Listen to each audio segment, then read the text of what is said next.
حضرت عمر فاروق رضی اللہ تعالیٰ عنہ کے ایک غلام تھے، وہ پانی لینے کنویں پہ گئے،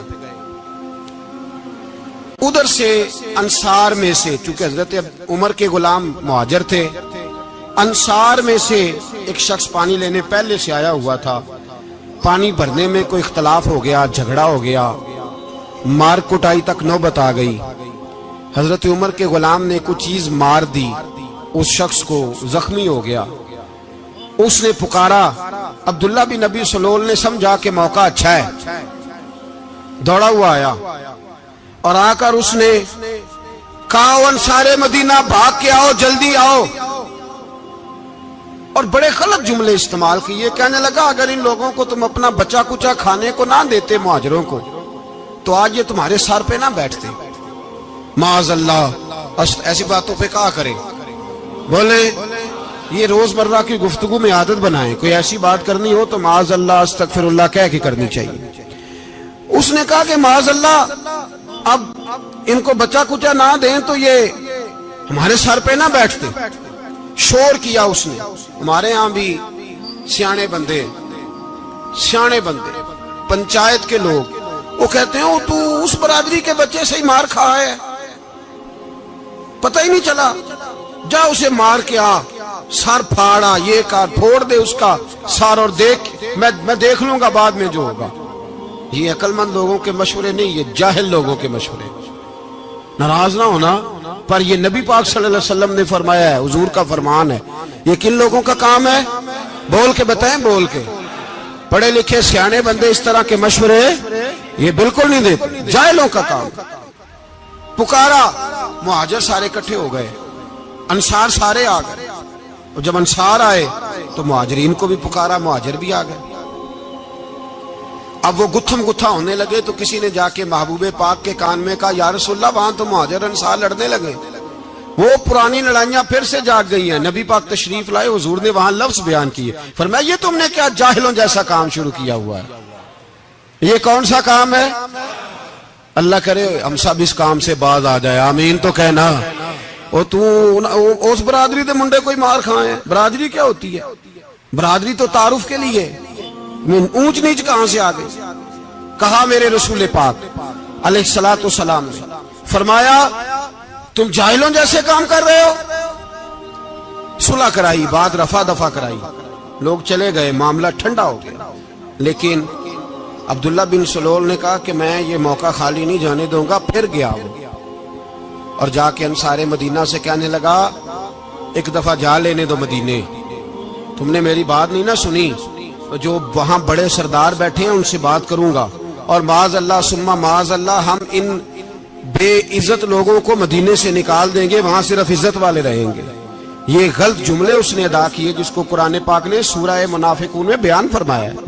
اس نے یہ بات کی، ایک صحابی تھے حضرت زید رضی اللہ تعالیٰ عنہ، وہ سن رہے تھے، آ کے عرض کی یا رسول اللہ صلی اللہ علیہ وسلم، عبداللہ بن ابی سلول تو اس طرح کہہ رہا ہے کہ مدینے جا کے عزت والے دوسروں کو نکال دیں گے، اور تم اگر اپنا بچہ انہیں نہ دیتے تو معاذ اللہ آج یہ ایسا نہ کرتے۔ حضرت عمر نے بھی سن لیا، حضرت عمر نے بات سن لی، تلوار نکالی اور دوڑے، حضور نے بازو پکڑا، فرمایا کدھر جا رہے ہو؟ کہا یا رسول اللہ اگر آج سزا نہ دی تو کل اور بات بھی کرے گا، اور اگر آج ایک قتل ہو گیا تو باقی سیانے بن جائیں گے۔ یا رسول اللہ مجھے چھوڑے، میں ماروں گا۔ حضور نے فرمایا عمر چپ کر، وہ جھوٹ موٹ کا کلمہ پڑھتا ہے، لوگ کہیں گے کہ محمد ابن عبداللہ نے اپنے ساتھی مارنے شروع کر دیے، چپ کر، حوصلہ کر، صبر کر، دلیری کر۔ حضرت عمر کہتے ہیں میری حضور کے کہنے پر میں ٹھہر تو گیا، پر وہ میرے اندر جو آگ لگی ہوئی تھی ٹھنڈی نہیں ہو رہی۔ کہتے ہیں میں چپ تو کر گیا۔ نبی پاک علیہ الصلوۃ والسلام نے پوچھا عبداللہ بن ابی سلول سے، تو نے یہ کہا ہے؟ کہنے لگا حاشا وکلا، میں نے بات ہی نہیں کی۔ ہاں، اب لوگ کہنے لگے کہ زید تو نوجوان ہے تو یہ بوڑھا آدمی ہے، چلو صحیح کہتا ہوگا، حضور بھی خاموش ہو گئے۔ اللہ پاک نے قرآن مجید نازل فرما دیا، فرمایا اللہ نے سن لی ان کی بات جنہوں نے یہ کہا ہے، اور پھر لفظ بڑے حسین ہے، فرمایا یہ کہتے ہم عزت والے ہیں؟ نہیں، وَلِلَّهِ الْعِزَّةُ وَلِرَسُولِهِ وَلِلْمُؤْمِنِينَ، فرمایا عزت تو اللہ کے پاس ہے، اللہ کے رسول کے پاس ہے، اور عزت تو مومنوں کے پاس ہے۔ مومنین کے پاس عزت ہے. یہ قرآن پاک نے سارا مضمون بیان کر دیا کہ عبداللہ بن نبی سلول غلط کہتا ہے اور حضرت زید صحیح کہتے ہیں. حضور نے کچھ نہیں فرمایا، جا رہا ہے قافلہ. جب مدینے کی سرحد آ گئی نا، حدود مدینہ منورہ کی شروع ہوئی، تو عبداللہ کا اپنا بیٹا، اس کا نام بھی عبداللہ بن عبداللہ تھا، اپنا بیٹا اس کا بڑا مخلص جانثار غلام تھا میرے رسول پاک صلی اللہ علیہ وسلم کا. وہ تلوار لے کے مدینے کی حد پہ کھڑا ہو گیا اور کہنے لگا میرے باپ، تو نے اتنی بے ایمانی کے لفظ کہے کہ میں ان کو نکال دوں گا؟ کہے اپنی زبان سے کہ میں ذلت والا ہوں، رسول پاک کو اللہ نے بڑی عزت عطا فرمائی، کہے ورنہ میں تیری گردن کاٹ دوں گا. بول. کہے حضور بھی عزت والے اور نبی پاک کے غلام بھی عزت. کہے اپنی زبان سے کہے میرے رب کا یہ فرمان ہے وَرَفَعْنَا لَكَ ذِكْرَكَ، ابھی میں خود تیرے لیے تیری شانوں کو بلند فرما دوں گا. تو کہا تو دشمن ہو کے کہنے لگا میرے بیٹے مجھے معاف کر دے، مصطفیٰ تو بڑی عزتوں والے ہیں، ان کے غلام شانوں والے. جب بیٹا تلوار لے کے سامنے کھڑا ہوا، شہرت ہوئی، اب نبی پاک نے حضرت عمر کی طرف دیکھا، کہا عمر تیری بات صحیح تھی، اب جو ہوا یہ زیادہ صحیح تھا. وہ میں نے تجھے کہا حوصلہ کر، تدبر کر، وقت کا انتظار کر، یہ صحیح ہوا کہ وہ صحیح تھا. تو حضرت عمر فاروق کہنے لگے یا رسول اللہ میں گواہی دیتا ہوں آپ واقعی اللہ کے سچے رسول ہیں صلی اللہ علیہ. اتنی اچھی رائے. وقت فیصلہ کرتا ہے، تدبر سے چلے، دانائی سے چلے، علم پیدا کرے، بردباری. ہمیں کئی دفعہ سجدہ صاف کرنا پڑتا ہے، ہم جو کہتے ہیں بات اس کے الٹ نکل آتی ہے. ہم کسی شخص کے بارے میں کچھ تبصرہ کر بیٹھتے ہیں، کچھ عرصے کے بعد ہمیں پتہ چلتا ہے کہ وہ تو ایسا تھا ہی نہیں، ہم نے غلط بات کر. ہم بغیر تحقیق کے، بغیر تفتیش کے، حوصلہ نہ ہونے کی وجہ سے، صبر نہ ہونے کی وجہ سے ہم بہت سارے کام کر گزرتے ہیں، پھر ہمیں نقصان ہوتا ہے. اپنی زندگی میں حلم نہ چھوڑیں، حوصلہ نہ. لڑائیاں ہوتی ہیں نا گھروں میں، اس کی وجہ خامد ہوتا ہے، بیوی نہیں ہوتی. یہ بات گھر جا کے بتانا کہ آج انہوں نے کہا. لڑائی کی وجہ کون ہوتا ہے؟ نہ بولو تسی، پر میں تے آنکھ ہی چھڑیا ہے، وہ تو ریکارڈ ہو گیا ہے. لڑائی کی وجہ کون ہے؟ جڑے باتیں لڑتے ہیں وہ کندے ہی نہیں پے. وجہ کون بنتا ہے جی؟ کیوں بلا؟ اس لیے کہ نبی پاک صلی اللہ علیہ وسلم نے فرمایا عورت کی اگل آدھی ہے تو تیری تو پوری ہے نا. جس کا مطلب ہے لڑائی اگر بچ سکتی تھی تو مرد کی وجہ سے بچ سکتی تھی، گھر میں امن ہو سکتا تھا. کہتے ہیں جی بڑی بیوقوف ہے میری سنتی نہیں. تو میں نے کہا جو اس سے بحث کر رہا ہے وہ سیانا ہے؟ بولیں. جو بحث کر رہا ہے وہ عقل مند ہے؟ بندہ تو چلو تھا وہ دانشور شیکسپیئر، باتیں بعض اوقات اس کی کچھ ایسی ہیں. اس سے کسی نے پوچھا تھا عورتوں سے کون جیت سکتا ہے بحث میں، تو اس نے کہا تھا وہ جو ان سے بحث نہ کرے، جو ان سے بحث. تو بھائی تو وجہ اس لیے کہ حوصلہ تو نہیں کرنا تھا. نبی پاک علیہ السلام نے فرمایا بی بی ٹیڑھی لکڑی ہے، سیدھی کرنے کی کوشش کرو گے تو ٹوٹ جائے گی.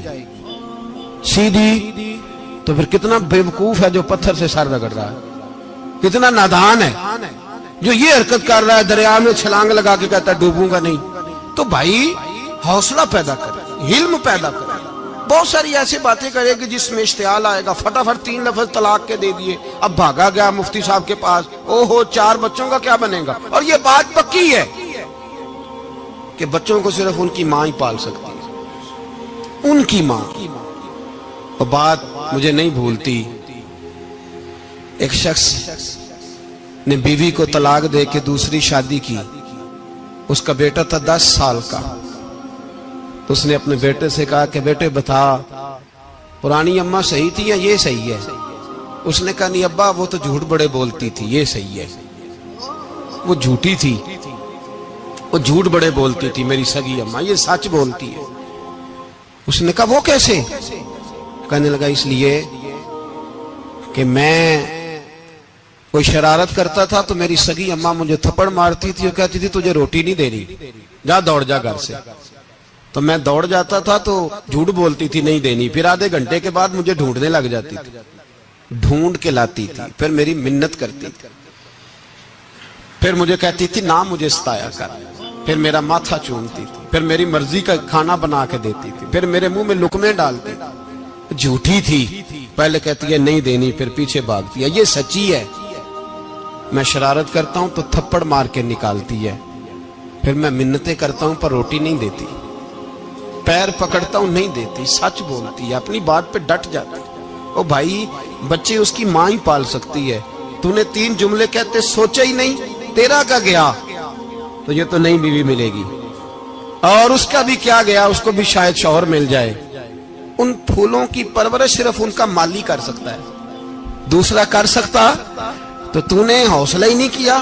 ٹھیک ہے غلطی بیوی کی تھی، پر تو مرد تھا نا، تیرے پاس تو دلیری تھی، فٹافٹ 3 طلاق کے جملے کہہ دیے۔ اور میرے رسول پاک علیہ السلام نے فرمایا جائز کام بڑے ہیں، پر طلاق جائز تو ہے، پر میرے رب کو پسند نہیں، اللہ کو پسند۔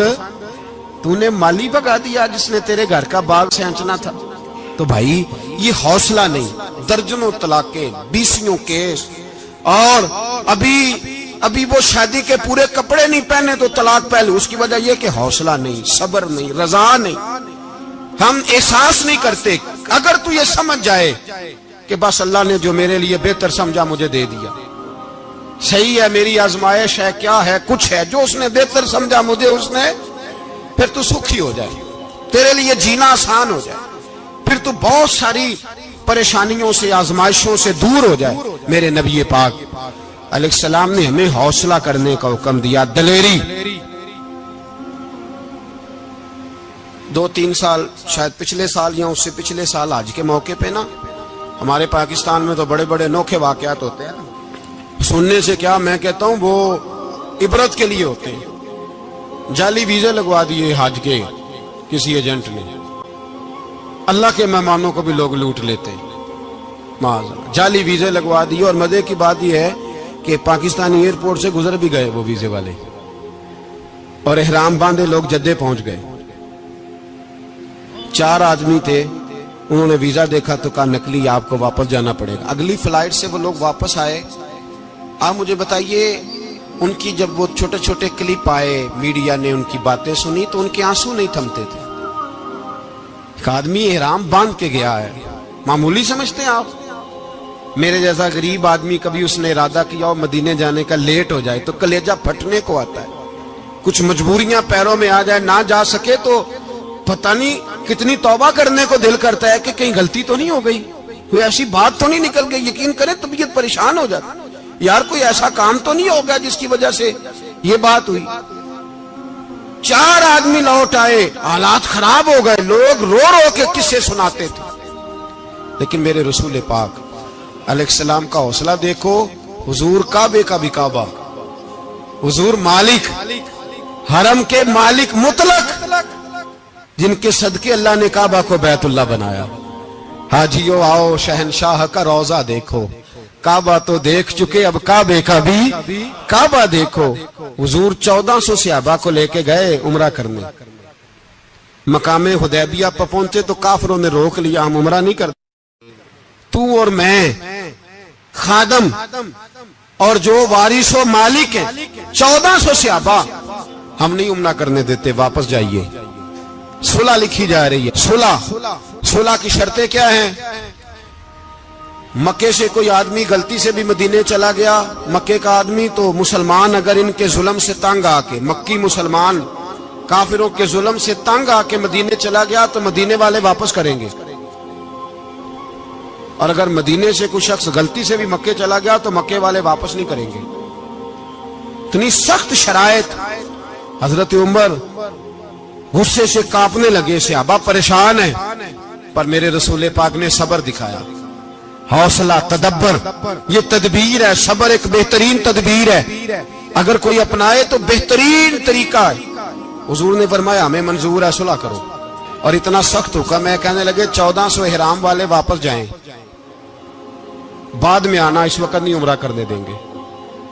میرے نبی پاک علیہ السلام، مجھے بتاؤ، مجھے اور آپ کو دکھ ہوتا ہے تیاری ہو تو پروگرام رہ جائے، تو اگر احرام باندھا ہو اور اللہ کے رسول نے بندھوایا ہو تو حضور واپس لوٹنے لگے تو کتنی تکلیف کی بات ہے۔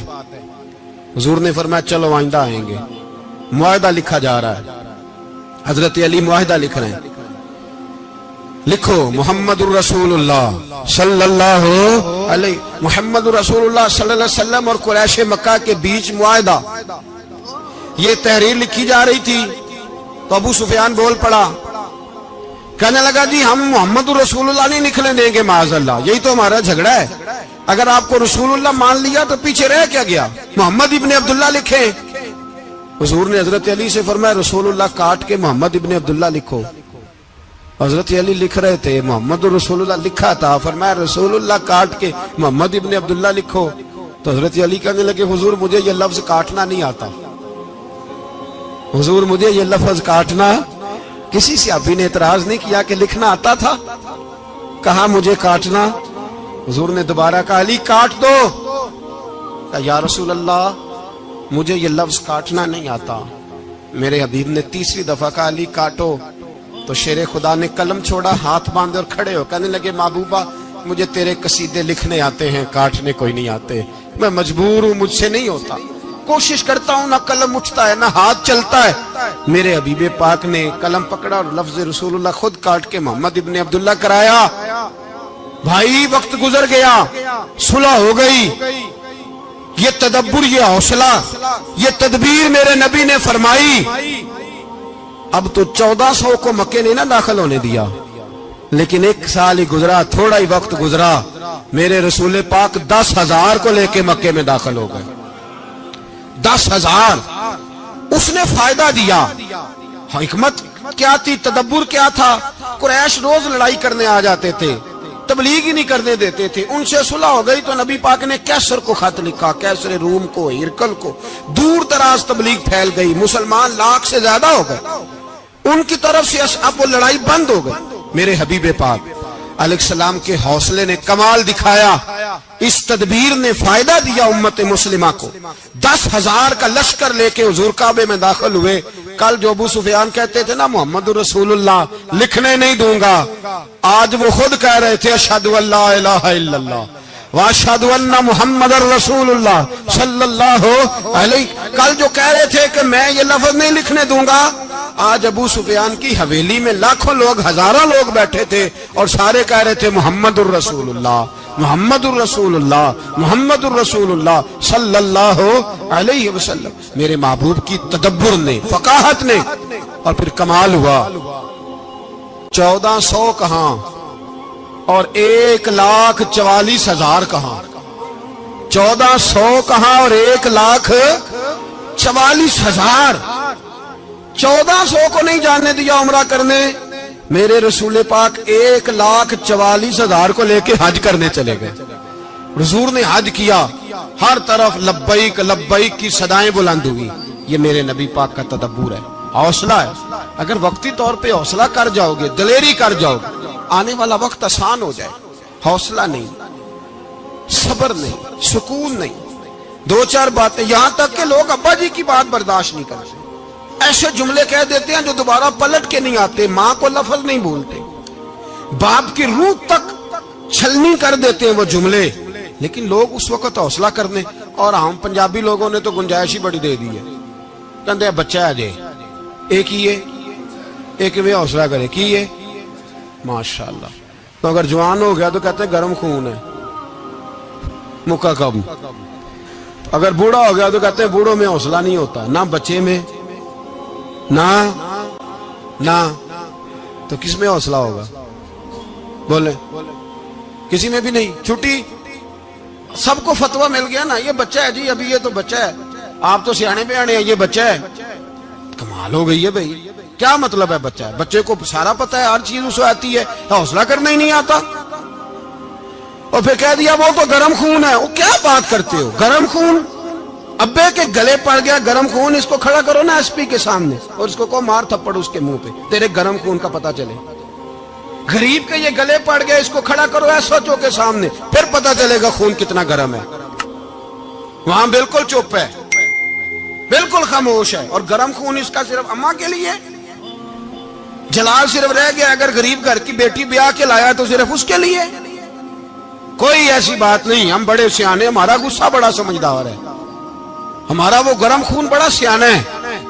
وہ جہاں دیکھتا ہے کہ معاملہ ہلکا ہے تو وہاں وہ گرم خون جلال میں، اور جہاں دیکھتا ہے کہ سامنے والا تگڑا ہے تو وہاں وہ گرم خون فوراً ٹھنڈا ہو جاتا ہے۔ حوصلہ پیدا کرے، زندگی حوصلے مند لوگ جیتے ہیں، جو حوصلے مند نہیں ہوتے وہ تو زندگی کا ایک سال لطف سے نہیں جی پاتے۔ حوصلہ کریں، مسکرائیں۔ میرے نبی پاک صلی اللہ تعالی علیہ وسلم نے نا عثمان بن طلحہ کعبے کی چابی ان کے پاس ہوتی تھی، حضور نے ایک دن فرمایا عثمان، اچھا یہ نہیں تھا کہ عثمان خاص لوگوں کو چابی کعبہ کھول کے دکھاتے تھے، بلکہ ان کو قریش کی جانب سے یہ حکم تھا کہ جو بھی تجھے کہے تو نے کعبے کا دروازہ کھول دینا۔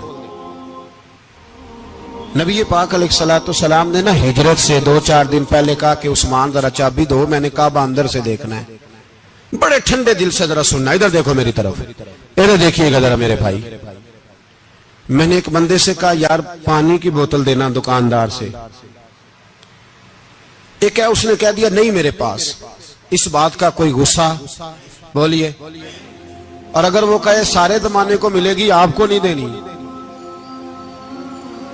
پھر بولے میرا خیال ہے چپ کر کے ہنس کے آ جائیں گے، سوال ہی نہیں پیدا ہوتا۔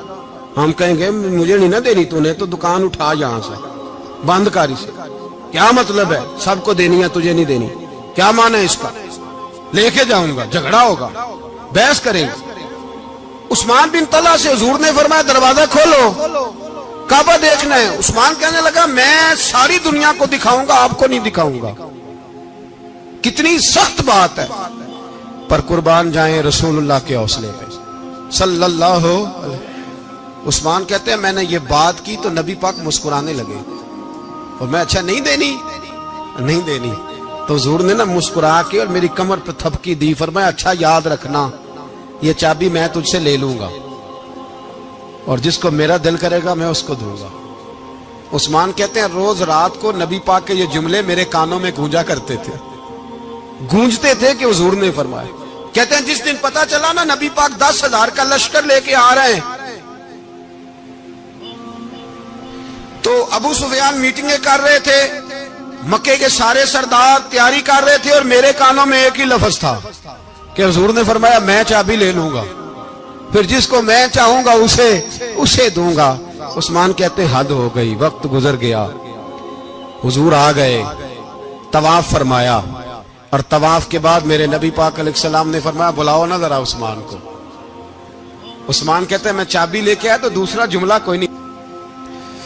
ساڑھے نا کوئی بندہ مشورہ دے وہ دی نہ منیے تے جے کام مونجو ہو جائے نا، جن جو نے مشورہ دیتا تھی تے وہ نال ہی غوث پاک بن جاندہ ہے، تینوں آکھیا سی نا، فوراں ہی داتا علی اجویری ہو جاندہ ہے۔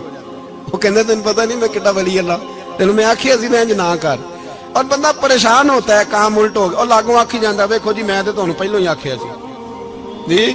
عجیب بات ہے، شیخ چلی کی طرح پیچھے پڑ جائے گا، میں نے تو پہلے ہی کہا تھا۔ او بس کر یار، اب تو خواجہ معین الدین اجمیری ہو گیا، بس کرو۔ مشورہ ہی ہوتا ہے، کسی کا مل جاتا ہے اور کسی کا نہیں لیا جاتا۔ فوری طور پہ بندہ اٹھ کے نہ تو ولایت کی 4تھی سیڑھی پہ چڑھ جائے گا، کہے گا میں تو ابدال وقت ہوں، میں کتب دورہ ہوں، میں نے تجھے کہا نہیں تھا۔ بس کر یار، کئی دفعہ مشورے صحیح ہوتے ہیں، کئی دفعہ صحیح۔ بولیے نبی پاک صلی اللہ علیہ وسلم کی احد کے دن خواہش یہ تھی کہ اندر رہ کے لڑنا ہے۔ جوان صحابہ نے کہا باہر جا کے لڑائی کرنی ہے، حضور نے باہر جا کے جنگ کی، بظاہر مسلمانوں کو شکست ہوئی۔ حضور نے ایک دفعہ نہیں کہا کہ میں نے تمہیں کہا نہیں تھا اندر رہنا ہے، بس ہو گیا جو ہو گیا۔ اب اس میں فٹافٹ اگلے کو حوصلہ دو، کوئی عرض نہیں یار۔ نبی پاک سب بولیے صلی اللہ علیہ وسلم، میرے حبیب پاک علیہ السلام نے نا کہا عثمان کو بلاؤ۔ عثمان آئے تو عثمان کہتے میں نے چابی دی تو میں تیار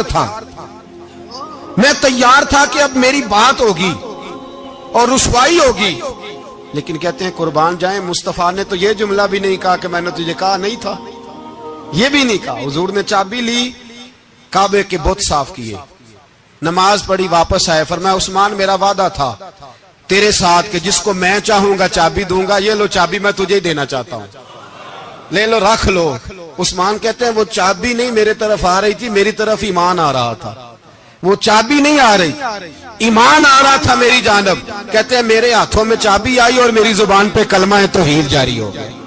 بھائی تدبر، حوصلہ، صبر، رضا، ہمیں تو ٹائم بھی نہیں گزارنا آتا۔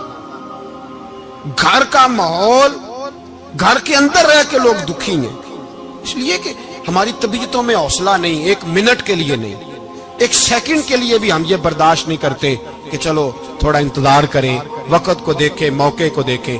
میرے نبی پاک علیہ الصلوۃ والسلام پہ اتنی مصیبتیں آئیں کہ پہاڑ پہ آتی تو وہ ریزہ ریزہ ہو جاتے، لیکن کسی مقام پر بھی حضور علیہ الصلوۃ والسلام شکوہ کرتے نظر نہیں آتے۔ ہم غریبی کا رونا روتے ہیں، ہر چوتھا آدمی کہتا ہے بڑا غریب ہوں، لیکن میرے نبی پاک علیہ الصلوۃ والسلام نے چوتھے دن کھجور کھائی، سرکہ کھایا ہے اور موٹے بان کی چارپائی پہ آرام کیا۔ حضرت عمر نے کہا حضور کتنی تکلیف ہے؟ فرمایا عمر کوئی تکلیف نہیں، تھوڑا سا تو وقت ہے، جنت میں جائیں گے، ساری نعمتیں اللہ نے ہمارے لیے تیار کی ہوئی۔ راضی بالرضا، راضی بالرضا، کوئی کسی قسم کا مسئلہ نہیں۔ ہمیں آزمائشیں آتی ہیں، تکلیفیں آتی ہیں، بیماریاں آتی ہیں، لوگ چھوٹی چھوٹی بات پر پریشان ہو جاتے ہیں، ذرا ذرا سی بات پر شکوہ کرتے ہیں۔ میرے رسول پاک علیہ السلام نے فرمایا جب میرا رب کسی کو بیمار کرتا ہے تو 2 فرشتوں کو بھیجتا ہے، جاؤ میرے بندے کی تیمارداری کر کے آؤ۔ اللہ اکبر، خود رب بھیجتا ہے، جاؤ میرے بندے کی۔ تو مجھے بتائیے جب اللہ بھیجے تو پھر تندرست خوش نصیب ہوا کہ بیمار؟ جی تندرست پھر خوش نصیب کون ہوا؟ میرے نبی پاک صلی اللہ علیہ وسلم نے فرمایا رب 2 فرشتے بھیجتا ہے، فرماتا ہے پتہ کر کے آؤ میرے بندے کا اس کا کیا حال ہے، حالانکہ اللہ سارے جانتا ہے۔ فرشتے آتے ہیں، واپس جاتے ہیں، رب کریم پوچھتے ہیں بتاؤ میرا بندہ کیا کہتا تھا؟ اللہ تجھے سارا ہی پتہ ہے، پر ہم سے پوچھتے تو بتا دیتے ہیں، وہ یہ کہتا تھا کہ میں اپنی رب کی رضا پہ بڑا ہی راضی ہوں، وہ تیری حمد کر رہا تھا، تیری تعریف کر رہا تھا، تیرا شکر کر رہا تھا، تیرے لیے کلمات حمد بیان کر رہا تھا۔ تو میرے نبی پاک علیہ السلام فرماتے ہیں، اللہ فرشتوں سے فرماتا ہے سنو پھر اگر میں اپنے بندے کو اس بیماری میں شفا دوں گا تو اس تندرستی سے زیادہ اچھی تندرستی دوں گا جو پہلے اسے عطا کی ہوئی تھی، پہلے سے اچھی صحت دوں گا، اور اگر اسے اس بیماری میں موت دوں گا تو پھر مرتے ہی اس کے لیے میں جنت کا فیصلہ فرما دوں گا۔ بھائی جب تو راضی بالرضا رہتا ہے، راضی بالرضا، بڑی سادی سی بات ہے بھائی، آپ گھر گئے روٹی مانگی تو اگر کسی نے کہا نا کہ اتنی تھکاوٹ ہے ٹائم پہ آیا کرے اس وقت، تو روٹی تو وہ بھی مل گئی اور اس میں لذت، وہ سکون نہیں، وہ سکون نہیں۔ میری اماں جی سالن پکا کے رکھ لیتی تھی تو روٹی جب بھی کوئی مانگتا تھا تو تازی بنا کے دیتی تھی، ان کی طبیعت تھی۔ تو میں اکثر ان سے کہتا کہ اماں جی پکا کے رکھ دیا کرو، تو کہتے تمہیں خوشی نہیں ہوتی جب تمہاری اماں تازی پکا کے دیتی ہے؟ خوشی ہوتی ہے، طبیعت میں خوشی ہوتی ہے۔ ان کا مزاج تھا، ذوق تھا، تو ہم سمجھتے تھے یار یہ بڑی سعادت کی بات۔ تو آپ گھر گئے رات کو تو گھر والوں سے کہا روٹی، تو فوراً اٹھے، فوراً، اور انہوں نے کھانا تازہ بنایا اور ساتھ یہ بھی کہا باہر سے نہ کھایا کرے بندہ بیمار ہو جاتا ہے۔ کتنی ٹھنڈک پہنچتی ہے آدمی کے دل کو، سکون ملتا۔ تو بھائی بیماری تو آپ نے کاٹ لی، لیکن ساتھ کہو ہو بڑا بیمار ہوں، میں نے تو اتنے گناہ بھی نہیں کیے، ظلم بھی نہیں کیا، کسی کو کچھ بھی، اب بیماری تب بھی کٹ گئی۔ پر بڑی آزمائش، مریض ڈاکٹر کے گلے پڑ رہا ہے، اس کے لواحقین جھگڑے کر رہے ہیں، بیماری وہ بھی کٹ گئی۔ اور ایک بیمار وہ ہے جو چارپائی پہ لیٹا ہے اور کہتا ہے جس طرح میرا اللہ راضی اسی طرح میں بھی راضی، تو بیماری اس کی بھی کٹ گئی۔ حضرت یونس علی نبینا علیہ الصلوۃ والسلام نے ایک دن حضرت جبریل امین ملنے آئے تو جناب یونس علیہ السلام کہنے لگے اے جبریل، اللہ کے نیک بندوں میں جو اللہ کو اس وقت سب سے زیادہ پسند ہے نبیوں کے بعد، توجہ کرنا بات پر، جو سب سے زیادہ اللہ کو پسند ہے نبیوں کے بعد ولیوں میں، اور سب سے زیادہ اللہ جس کو اللہ کی بارگاہ میں عبادت گزار لکھا جاتا ہے، میری اس بندے سے ملاقات کرا۔ تو حضرت جبریل نے جناب یونس علیہ السلام کو ساتھ لیا تو ایک شخص کے پاس پہنچے جو آنکھوں سے اندھا تھا، دونوں ہاتھ اس کے سلامت نہیں تھے اور پورے جسم میں پیپ جاری تھی، ریشہ تھا۔ جب جا کے السلام علیکم کہا نا حضرت یونس نے، اس نے وعلیکم السلام کے بعد پہلا لفظ پتہ کیا کہا؟ اس نے کہا یا اللہ تیرا شکر ہے، یا اللہ تیرا۔ آپ بھی ادا کریں اللہ کا شکر، یا اللہ تیرا شکر ہے۔ تو حضرت یونس علیہ السلام کہنے لگے تو شروع سے اس طرح کا ہے، نابینا بھی اور ہاتھوں سے معذور بھی اور سارا جسم شروع سے؟ تو بڑے ہی خوبصورت لفظ اس بیمار نے کہے، کہنے لگے نہیں حضور میں بالکل ٹھیک ٹھاک تھا، جب تک میرے رب نے چاہا کہ یہ دنیا کو دیکھے تو تب تک اس نے مجھے آنکھیں دیں، اور جب اس نے چاہا کہ اب اس کا دیکھنا بہتر نہیں تو اس نے واپس لے لی۔ تو یا اللہ تیرا شکر ہے، اللہ تیرا شکر ہے۔ پھر کہا جب تک اس نے چاہا کہ میرے ہاتھ رہے تب تک رہے، جب اس نے چاہا کہ میرے لیے بہتر نہیں تو اس نے لے لیے، تو یا اللہ تیرا شکر ہے۔ جب تک اس نے چاہا کہ میرا جسم صحیح و سلامت رہے تو رہا، اور جب اس نے چاہا کہ میرے لیے بہتر نہیں تو مجھے بیمار کر دیا، تو یا اللہ تیرا شکر ہے۔ تو حضرت یونس علیہ السلام کہنے لگے جبریل واقعہ یہ اللہ کا سب سے زیادہ شکر گزار بندہ ہے، سب سے زیادہ عبادت گزار بندہ ہے، سب سے زیادہ۔ میرے نبی پاک علیہ السلام نے فرمایا مومن ہر حال میں ہی نفع میں ہے، نعمت ملے تو شکر کر کے نفع، مصیبت آئے تو صبر کر کے نفع۔ اپنی زندگی میں تحمل، بردباری، علم پیدا کرے، حوصلہ پیدا کرے۔ ہر آنے جانے والے شخص کے مزاج کے مطابق اسے نہ ملے، اپنا مزاج صحیح رکھے، اپنی طبیعت کے مطابق اپنے ماحول کو برقرار رکھے۔ علم کے ساتھ گزارا کرو گے تو رشتہ داروں سے بھی بنی رہے گی، دوستوں سے بھی بنی رہے گی، ہر ایک سے تعلق رہے گا۔ اور اگر آپ کے اندر یہ حوصلہ نہیں تو پھر سارے معاملات پریشانی کا شکار ہو جائیں گے۔ یہ تو آج کا مضمون تھا۔ ہمیں نا لوگ مشورہ دیتے ہیں، کہتے ہیں پیر صاحب درویشوں کو سیاست کی بات نہیں کرنی چاہیے، دیتے ہیں نا مشورہ لوگ، جی تھوڑا تھوڑا بول دیں، تھوڑا تھوڑا دیتے ہیں نا۔ اگرچہ ہم ان کی بات نہیں مانتے، اس لیے کہ اقبال نے کہا تھا جدا ہو دین سیاست سے تو رہ جاتی ہے چنگیزی، جدا ہو دین سیاست سے تو۔ اور پہلا فکرہ یہ ہے کہ جلال بادشاہی ہو یا جمہوری تماشا ہو، جدا ہو دین سیاست سے تو رہ جاتی ہے۔ اس نے کہا جب سیاست اور دین علیحدہ علیحدہ ہوتے ہیں تو چنگیز خان اور ہلاکو خان پیدا ہوتے ہیں۔ سیاست جب تک مسجد کے اندر رہتی ہے تب تک پاک صاف رہتی ہے، وہ گندی ہوتی تب ہے جب مسجد سے نکل جاتی ہے۔ حضرت علی کے زمانے تک مسجد میں رہی، پاک صاف رہی، یزید باہر لے گیا تو گندی ہو گئی، حضرت عمر بن عبدالعزیز دوبارہ مسجد میں لے آئے تو پھر پاک ہو گئی۔ لیکن پھر بھی ایک ساتھی نے مجھے کہا تو اس کی بات میں سب کی باتیں نہیں مانتا، اس کی بات میری سمجھ میں آئی۔ وہ کہنے لگا جی اصل بات یہ ہے کہ سیاسی تبصرے تجزیے ہم اخباروں میں ٹی وی پہ جا کے بیٹھے، جا کے بڑی مہربانی میری طرف دیکھیں، وہ ہم سنتے رہتے ہیں تو ہمارا دل کرتا ہے مسجد میں صرف ہم رسول اللہ کا پیار ہی سنیں۔ تو میں نے کہا یار تیری بات دل کو لگتی ہے، یہ بات صحیح ہے، چلو یہ نیت اچھی ہے، یہ تیرا نظریہ ٹھیک ہے، مان گئے ہم۔ میں چلا گیا دکاندار کے پاس اور میں نے اس کو جا کے کہا کہ گاڑی کا انجن کھولو، اس طرح کرو، اس طرح۔ اس نے کہا مولانا آپ جا کے نا گھر تو فقہ کی کتاب کھولیں، اس لیے کہ گاڑی کے انجن کے بارے میں آپ کو معلومات، یہاں اگر آپ نے یہ کام کرنا ہے تو اس کو پڑھیں، کسی استاد کے پاس ورک شاپ پہ آئیں، آپ کے ہاتھوں کو، منہ کو، چہرے کو مٹی لگے، دھواں لگے، گریس لگے، پھر آپ کو پتہ چلے گا انجن کیسے کھلتا ہے۔ صحیح کہہ رہا ہوں نہیں صحیح کہہ رہا؟ دعا گلّاں تو یہاں کر چڑی جائے، صحیح کہہ رہا ہوں جی۔ اگر مولوی کو اجازت نہیں سیاست کی بات کرنے کی اور مولوی کو اجازت نہیں کہ انجن کی بات کرے تو سیاستدان کو اجازت ہے دین کی بات کرنے کی؟ یہاں تو وہ آئے نا مدرسے میں پڑھے، پورا دین حاصل کرے، پھر وہ بولے تو پھر تو ٹھیک ہو گیا۔ لیکن جب اسے سورۃ اخلاص بھی سیدھی نہیں آتی تو فتوے دینے کی اس کو ضرورت ہے کوئی؟ بولے نا یار کیوں چھیڑتے ہیں سیاست؟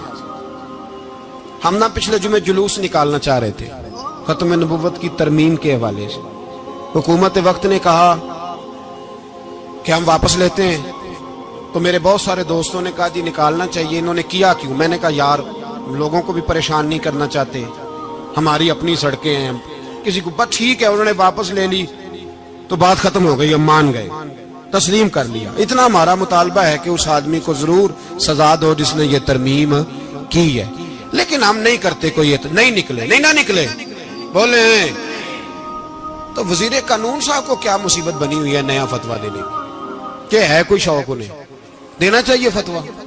کہتے نہیں نہیں مرزائیوں میں ہمارے درمیان تھوڑا ہی فرق ہے. مجھے یوں لگتا ہے کہ یہ جان بوجھ کر کوئی نہ کوئی ایسی شرارت کرتے ہیں جس سے لوگ اشتعال میں رہیں. جان بوجھ. حلم، حوصلہ، صبر ذات کے بارے میں تو ہے، لیکن اگر کوئی رسول پاک کی بے ادبی کرے تو پھر حوصلے کی بات ہے ہی نہیں.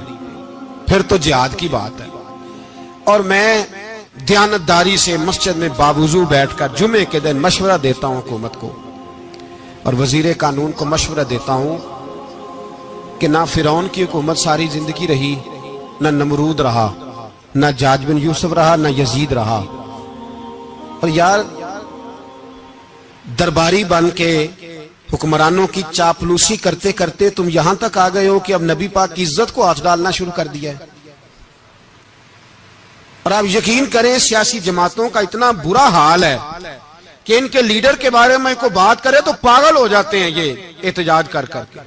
اور اس نے ڈائریکٹ کہہ دیا کہ ختم نبوت کا مسئلہ ہی کوئی نہیں، جو دین کی بنیاد ہے کسی کو پرواہ نہیں. مجھے تو ان لوگوں کی فکر ہو رہی ہے جن لوگوں نے انہیں ووٹ دیے ہیں، وہ اللہ کو کیا جواب دیں گے. اور یہ اللہ ماشاءاللہ ساری سیاسی جماعتیں اس طرح کی. اور میرا وزیر قانون صاحب کو بھی مشورہ ہے کہ زندگی بڑی تھوڑی ہے، بڑی تھوڑی. اللہ سب کو معاف کرتا ہے، اپنے رسول کے غداروں کو معاف نہیں کرتا. اور یہاں تمہاری گاڑیوں پہ جھنڈے لگے ہوئے ہیں، وہاں بھی تمہارے جھنڈے لگیں گے، پر اس لیے لگیں گے کہ یہ غدار ہیں ناموس رسالت کے. یہ جھنڈے لگیں گے. شرم کرو اور ڈر جاؤ، بس کر دو. تمہارے منہ میں اب دانت پورے نہیں رہے. کوئی شوگر کا مریض ہے تو کوئی بلڈ پریشر کا، تو کوئی ہارٹ کا، تو کوئی کینسر کا. شرم کرو اور اپنی قبر کی بھی تھوڑی سی فکر کرو. بتاؤ پاکستان کے کتنے صدر گزرے، وزیر اعظم گزرے، تو ان کی قبریں کہاں ہیں؟ کوئی جاتا ہے ان کی قبروں پہ؟ کسی کو خبر ہے؟ کیوں اپنے لیے جہنم کٹھی کرتے؟ سارا کچھ دنیا داری رہ گئی ہے، سارا کچھ صرف یہی رہ گیا. حضرت ابو بکر سردار تھے، حضرت عمر سردار تھے قبیلے، حضرت عثمان سردار تھے. انہوں نے سرداریوں کو ٹھوکر مار کے رسول اللہ کے قدموں میں بیٹھنا پسند کی. سرداریاں چھوڑ کے غلام بن گئے. تم سرداریاں بچانے کے لیے رسول اللہ کی غداری کرتے ہو، شرم نہیں آتی؟ اور قوم شکوہ ہے مجھے ان لوگوں سے جو مولوی تو کہہ دیتے ہیں تو سیاست نہ کر، اور کسی سیاستدان کو منع نہیں کرتے کہ جب تجھے سورت فاتحہ بھی نہیں آتی تو تجھے کس نے اجازت دیا اتنی بڑی بات. اور میں نے پچھلے سے پچھلے جمعے بھی کہا تھا، پھر کہتا ہوں اور آن دی ریکارڈ کہتا ہوں، مرزائی کل بھی کافر تھے، آج بھی کافر، اور قیامت تک. اور جو ان کے کفر میں شک کرے وہ بھی، اور پکا بے ایمان ہے، کافر ہے. وہ وزیر قانون ہو یا صوبائی ہو یا وفاقی ہو، من شک فی کفر ہی فقط کفر. جو مرزائی کے کفر میں شک کرے وہ بھی کافر ہے. ہمارے رسول آخری رسول ہے. ہم کسی کو یہ اجازت نہیں دیں گے کہ وہ ختم نبوت میں رکھڑا ڈالنے کی کوشش کرے. ہم کسی کو یہ اجازت ہے. اور تم نے قوم کو لوٹا، لوٹتے رہو. اب ایمان پہ ڈاکے تو نہ ڈالو. تمہیں دولت لوٹ کے پیٹ نہیں بھرا، اب ایمان لوٹنا شروع کر لیا ہے. تمہارا فیکٹریاں لوٹ کر، قومی خزانہ لوٹ کر پیٹ نہیں بھرا. بھائی مانو اب دین بیچ کر اپنی حکومتیں پکی کرو گے. اور وہ لوگ بھی تیار ہو جائیں جو ان بے ایمانوں کو منتخب کرتے ہیں. ان سے بھی سوال کرے گا ختم نبوت کا موضوع قیامت کے دن کہ تم بتاؤ. ان کو سپورٹ کرتے تھے جو رسول اللہ صلی اللہ علیہ وسلم کے بعد بھی کسی نبی کو نبی ماننا درست جانتے تھے. شرم آنی چاہیے، خیال ہونا چاہیے. اور میں نے کہا کہ ہمارا دل نہیں چاہتا، آپ یقین کریں. ہمیں شوق ہے جلوس نکالنے کا، تمہارے خلاف باتیں کرنے کا. تم نے روز تھرمامیٹر نکالا ہوتا ہے، چیک کرتے ہو کہ ایمان کتنا ہے کتنا نہیں ہے. یہ پاکستان اگر صوبہ سندھ ہے تو حضرت عبداللہ شاہ غازی کا ہے، اگر بلوچستان ہے تو حضرت بابا عبد الرحمان کا ہے، اور اگر پشاور ہے تو وہ صوفیاء کا ہے، اور اگر یہ دھرتی پنجاب ہے تو یہ داتا علی اجویری کی ہے، یہ بابا فرید الدین کی ہے. اس میں کسی غدار کو قبضہ کرنے کی اجازت بالکل نہیں ملے گی. اور ہم وہ لوگ بھی نہیں جو چپ کر کے اندر سوتے رہیں، قوم جو کرتی ہے کرتی رہے، ہمیں پرواہ نہیں. نہ ایسی کوئی بات نہیں. کوئی بندہ نہ سمجھے کہ انہیں ہوش نہیں، انہیں پتہ نہیں. ہمیں سارا کچھ ہی آتا ہے. پھر اگر کل کو کوئی ممتاز قادری پیدا ہو گیا تو شکوہ نہ کرنا. کل کو کوئی پھر سے آمر چیمہ نکل آیا تو شکایت نہ کرنا، یاد رکھنا۔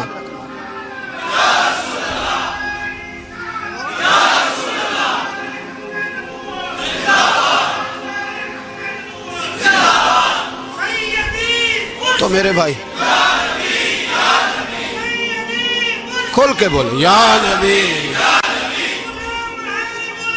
رسول کے وہ صلی اللہ علیہ وسلم۔ تو یہ مشورہ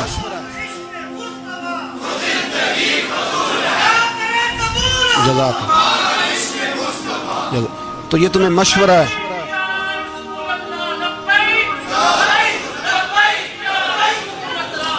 میری بات سنی، یاد رکھیں، یہ لوگ بعد میں پچھتاتے ہیں، پھر مناظرے کراتے پھرتے ہیں، اس نے صحیح کیا کہ غلط کیا، پھر انہیں ہوش آتی ہے بعد میں، پھر ان کے ہواری نکل نکل کے میدانوں میں دلیلیں دیتے ہیں۔ اس لیے ہمارا مشورہ ہے انہیں کہ یہ اپنی حد میں رہیں، اور جو کام تمہارے ذمہ، میں نے کہا نا تم نے بڑا لوٹا، یہ قوم روز تمہیں موقع دیتی ہے لوٹنے کا، یہ موقع دیتی ہے، تو تم نے دولت لوٹ کے پیٹ نہیں بھرے، اب ایمان لوٹنے کے چکر میں آ گئے ہو۔ یاد رکھو مسلمان گناہگار ہیں، غدار نہیں ہیں۔ تمہیں دولت لوٹنے کا تو شاید موقع مل گیا ہے، پر ایمان لوٹنے کا موقع نہیں ملے گا، تو اس لیے اس کو لگام دو۔ اور ویسے بھی کتا جو پالتو ہوتا ہے نا، اس کو گھر کے اندر سنگلی سے باندھ کے رکھنا چاہیے۔ یہ تمہارے بوٹ چاٹتے ہیں، بھونکتے ہیں، تمہارے حق میں وزارتیں لیتے ہیں، ہم نے تو کوئی وزارت نہیں لی تم سے، اور نہ ہمیں شوق ہے اس لیے کہ ممبری کیا کرنی ہے جس کو ممبر رسول عطا کر دیا جائے، اس نے کیا کرنی ہے یہ ممبریاں جس کو پکا پکا ممبر رسول دے دیا جائے، تو اس لیے اس سے باہر آؤ۔ میں نے کہا بڑے بڑے نمرود، فرعون، قارون دفن ہے، تمہارا بھی نام تک نہیں ہوگا، بالکل نام نہیں ہوگا۔ اس لیے ہمارا مشورہ، اور آپ لوگ بھی آئے نا یہ اگلے سال، تو ان کو کھڑا کر کے پوچھ لینا، اسلامی جمہوریہ پاکستان کا تم نے ایم پی ایم نے بننا ہے، پہلا کلمہ ہی صحیح سنا دو، چلو خدا کا واسطہ یہی بتا دو کہ تمہیں نماز بھی ڈھب سے آتی ہے کہ نہیں، اور آپ کی موج ہے، آپ بٹھا لیتے ہیں سر پہ، کیا کریں، سمجھانے والے مفت گناہگار ہو گئے اور بہکانے والے سب تمہارے یار ہو گئے۔ اس لیے یہ چھیڑتے ہیں جان بوجھ کے، اور پھر جب کوئی ممتاز قادری علیہ رحمہ پیدا ہوتے ہیں پھر انہیں دشواری ہوتی ہے، پھر ان کا جینا مشکل ہو جاتا ہے، یہ موقع دیتے ہیں، پتہ نہیں کس کے ایجنڈے پہ عمل کر رہے ہیں۔ میرا سوال یہ ہے، میں نے پچھلے جمعے پھر میرا سوال ہے کہ میں پوچھتا ہوں اس آدمی کو ضرورت کیا ہے ختم نبوت پر بات کرنے، جب امت مسلمہ کے متفق کا فیصلہ ہے کہ مرزائی کافر، اسمبلی نے بل پاس کر دیا کہ مرزائی، ان کو اقلیت قرار دے دیا، اور جب سے وہ اقلیت بنے نہ ہم نے ان کی عبادت گاہ جلائی، نہ ہم نے ان کو قبروں سے نکالا، نہ ہم نے، بس ٹھیک ہے جیسے عیسائی رہتے ہیں، یہودی سے کس ملک میں رہتے ہیں وہ بھی رہیں، اقلیت بن کے رہے، کوئی اعتراض، پر تم انہیں کھینچ کے کیوں قریب کرتے ہو، تمہارا کیا جرانہ ہے ان کے ساتھ، بتاؤ تو صحیح۔ ان لوگوں سے ان کو چاہیے اپنے منہ میں لگام ڈالیں، اور اگر نہیں ڈالیں گے پھر انشاءاللہ ڈالی جائے گی، اور بڑی تگڑی ڈلے گی، اور پھر ایسی ڈلے گی۔ سلمان تاثیر جب مرا تھا نا تو 5-5 لاکھ روپیہ مولویوں کو آفر کی جنازہ پڑھاؤ، 5-5 لاکھ روپیہ چھوٹے چھوٹے مولویوں کو، اور داتا صاحب کی مسجد کے خطیب بھی صوبائی جو تھے وہ خطیب تھے، ملازم تھے، انہوں نے کہا کہ ایمان نہیں بیچنا، نکالنا نوکری سے تو نکال دو، اور بادشاہی مسجد کا مولوی جس کا پتہ ہی نہیں چلتا کبھی کدھر چلا جاتا ہے کبھی کدھر، یہاں تو وہ بھی کھڑا ہو گیا، اس نے کہا نا ایمان نہیں بیچنا۔ گورنر ہاؤس کی مسجد کا امام کہنے لگا کہ بخشا جانا نہ جانا یہ تو رحمت الہی کا معاملہ ہے، پر اتنا گندا جنازہ نہیں پڑھنا، اتنا گندا جنازہ نہیں ہم پڑھیں گے، مرنے کے بعد تمہارے جنازے نہیں پڑھے جاتے، تمہاری قبریں خراب ہوتی ہیں، کدھر ہیں تمہاری دولتیں؟ اور وہ مولوی آج تک پتہ ہی نہیں کدھر گیا جس نے اس غلیظ کا گندا جنازہ پڑھایا۔ تو بھائی اپنی قبر حشر کو، جب جہاں تمہارے جنازے نہیں پڑھے جا رہے تو وہاں تمہارا کیا حال ہوگا۔ اس لیے ان لوگوں کو چاہیے کہ اپنی زندگی اس طرح گزاریں کہ کچھ نہ کچھ منہ لے کے سرور کائنات کے پاس چلے جائیں، ورنہ ایسا نہ ہو کہ یہاں بھی پھٹکار اور وہاں بھی پھٹکار۔ اس لیے ہمارا مطالبہ ہے حکومت سے کہ شرم کرو، اور ایسے بھائی مانوں کو، کالے ناگ جو تم نے بھرتی کی ہوئے ان کو نکالو، اور اگر تعریفیں کروانی ہو، تلوے چٹوانے ہو تو اندر کمروں میں ان سے چٹوا لیا کرو، ان سے کہو کہ یہاں ہماری نوکری کرو، باہر نکل کے رسول اللہ صلی اللہ علیہ وسلم کے دین کے بارے میں گفتگو نہ کرو، اس لیے کہ اللہ تبارک و تعالیٰ نے اس دین کے اندر بڑا حسن اور بڑا جذبہ رکھا ہوا ہے، بڑا وقار ہے۔ ہمارا مطالبہ ہے حکومت سے کہ ختم نبوت کے مسئلے پر کوئی سیاستدان گفتگو نہ کرے۔ آپ تائید کرتے ہیں اس بات کی؟ اس پر کوئی سیاستدان کوئی گفتگو.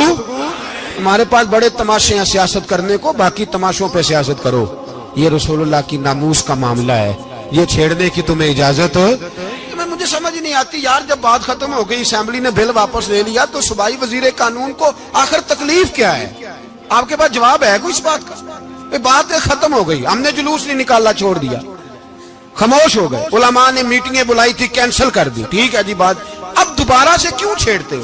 پھر کہتے ہیں احتجاج ہوتا ہے، شور ہوتا ہے. تم خود ایسی حرکتیں کرتے ہو جس سے افراتفری پیدا ہوتی ہے. یہ ملک رسول اللہ کے نام پہ بنا ہے، اور قیامت تک یہاں وہی ہوگا جو میرے رسول پاک صلی اللہ علیہ وسلم کی رضا ہوگی. اور نبی پاک کے قانون کے خلاف کوئی قانون یہاں چل سکتا؟ اللہ ہمیں سمجھنے کی توفیق عطا. پی کے میں پریم دے مٹ وچوں لا اپنے آپ دا مچ لئیے، خشک ملا دی واز نو کی کرنا، تے عشق والیاں تو سودا سچ لئیے. سودا سچ دا ملدا سچیاں تو، ایویں سودا خریدنا کچھ لئیے. تے بلے شاہ دے وانگ نشان صوفی جے کر نچنا پوے تاں نچ لئیے. بلے شاہ دے وانگ نشان صوفی جے کر نچنا پوے تاں نچ لئیے.